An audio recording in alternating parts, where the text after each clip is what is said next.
न पाणी टाकता न दूध टाकता मी हे पीठ छान मळून घेतलेलं आहे। केळी सर्व चिरून घेतलेली आहे। असं एक मॅशर घ्यायचं। नमस्कार मंडळी, मी स्नेहल तुमचे माझ्या किचन मध्ये मनापासून स्वागत करते। अशी केळी तुमच्याकडे उरते का खाऊन खाऊन? जर उरत असेल तर चला आपण यापासून एक छान रेसिपी बनवू शकतो। यापासून आपण केक पण बनवू शकतो, पण काहीतरी युनिक आपण बनवूया। चला डायरेक्ट सुरुवात करायची आहे आपल्याला। सर्वात आधी आपण ही केळी सर्व छिलून घेऊया। फक्त वरून काळी पडलेली असते, आतून ही छानच असते। चला तर ही फेकून न देता आपण एक सुंदर मस्त हेल्दी रेसिपी बनवायची आहे। सर्वात आधी आपण केळी मॅश करून घेऊया। पूर्णपणे छान मॅश करायची आहे। केळी छानच असते, आतून पण काळी नसते। थोडी जरी केळी काळी पडली वरून तर आपली मुलं खात नाही। छान मस्त रेसिपी बनवायची आहे। तर ही झाली 4 केळी। तर ह्या 4 केळीमध्ये जेवढं बसल एवढंच आपण गव्हाचं पीठ टाकायचं आहे मंडळी। पाण्याचा किंवा दुधाचा वापर आपण बिलकुल अजिबात करायचा नाही। घट्ट कणिक मळून घ्यायची आहे, जसं आपण पुरीला मळून घेतो तशी। हे मीठ आहे, केळी गोड असते, थोडस मीठ आपण टाकायचं आहे, जास्त नाही टाकायचं। आणि आपला पदार्थ छान टेस्टी लागावा यासाठी वेलची पावडर टाकायची आहे। आणि हे पीठ आपण छान मळून घ्यायचं आहे एवढ्या केळ्यांमध्येच। या अगोदर मी एक व्हिडिओ टाकलेला आहे, पण त्यामध्ये मी तुम्हाला पीठ मळताना दाखवलं नव्हतं। पुरी करायला सुरुवात केली तेवढाच व्हिडिओ मी दाखवला होता। तर म्हटलं चला तुम्हाला दाखवावं की मी पीठ कसं मळतंय ते। जसं जसं लागल तसं तसं पीठ आपण यामध्ये टाकायचं आहे।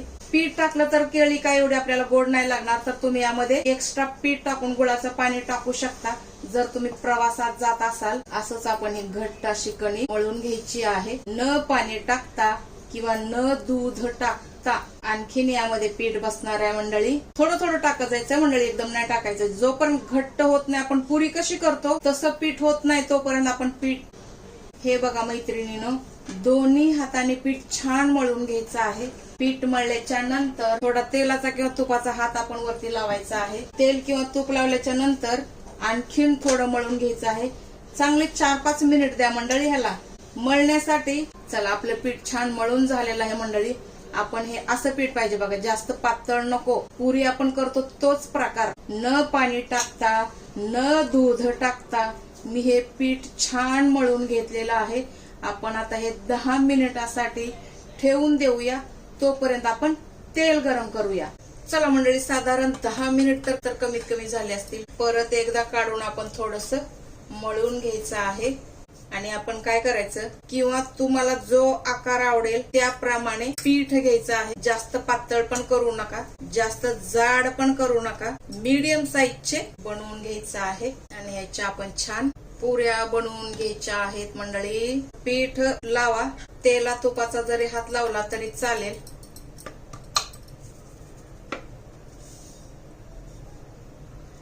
लाटताना दोन्ही साइडनं लाटा, असं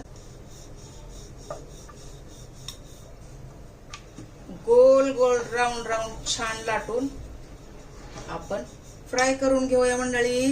पीठ नाही लावता पण असं, जर तुम्हाला येत नसेल असेल तर तुम्ही पीठ लावा किंवा मग न लावता पण लाटू शकता। जास्त पातळ करू नका, थोडस पीठ खाली लावा आणि दोन्ही बाजूनं पीठ लावून घ्यायचं थोडं थोडं आणि हलक्या हातानं लाटून घे। दोन्ही बाजूनं का लाटायचं मंडळी, तर आकार म्हणजे दोन्ही बाजूनं हे जे पदर सुटतात आणि एकाच बाजून लाटलं काय होतं, एक बाजू जाड होते। अशाच आपण ह्या सर्व पुऱ्या लाटून घ्यायचं आहे मंडळी, समजलं ना। गरम तेलामध्ये फ्राय करून घ्यायचं आहे। जेव्हा आपण अशा ताटामध्ये पुऱ्या टाकू तर थोडं तेल लावा खाली, कारण ते काढताना भारी पडेल, आपल्याला निघत नाही लवकर। जर तुम्ही पीठ नसेल लावत तर पीठ लावलं तर मग राहू शकतो। ह्या फ्राय करूया आणि बाकीच्या पण करून घेऊया। चला मैत्रिणींनो, तेल छान कडकडीत मीडियम गॅसवरती गरम केलेलं आहे। तेल कधीही गरम करताना एकदम हाय गॅसवरती करू नका, पटकन गरम होतं आणि टाकलेला पदार्थ लगेच करपतो किंवा लगेच काळा पडतो। त्यासाठी मीडियम हीट वरती तेल गरम करून आपण ह्या पुऱ्या फ्राय करूया। हा पदार्थ फ्राय करताना तेल आपण एवढं टाका की पुरी आपली तळाला नाही गेली पाहिजे, व्यवस्थित फ्राय होईल एवढं तेल टाका। जास्त पण नको आणि कमी पण नको। दोन्ही बाजूने छान गोल्डन ब्राऊन फ्राय करून घ्यायच्या आहे पुऱ्या ह्या। हे बघा अशा। आणि काढताना काय करा, प्लेट मध्ये टिश्यू टाका. आपल्याकडे आता टिश्यू नाही तर जर तुम्हाला हे तुपामध्ये फ्राय करायचं असेल तर अतिशय उत्तम.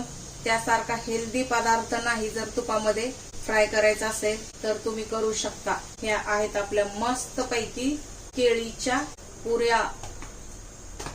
चॅनलवरती नवीन असाल तर चॅनल सबस्क्राईब करा मंडळी. तसेच बेल आयकॉन क्लिक करा. गॅस मीडियम टू हाय ठेवा. एकदम मीडियम पण नको, जास्त हाय पण नको. कारण जसं जसं आपण पुरी टाक तसं तसं तेलाचं टेम्परेचर डाऊन होतं. त्यासाठी मीडियम टू हाय करूनच पुऱ्या फ्राय करा. आपल्या मस्त पैकी केळीच्या पुऱ्या साधारण 10 ते 15 मिनिटात होणारा पदार्थ आहे मंडळी.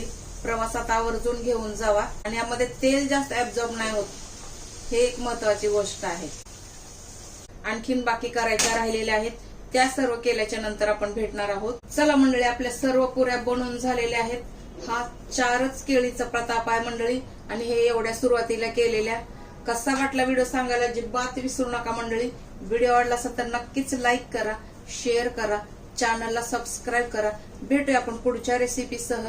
तोपर्यंत स्वस्त राहा, मस्त राहा आणि सर्वात महत्वाचं हेल्दी राहा मंडळी. दुधाबरोबर खाऊ शकता, चहा बरोबर खाऊ शकता. जर तुम्हाला आवडत असेल तर थोडासा चहा करून तुम्ही ह्या पुऱ्या खाऊ शकता.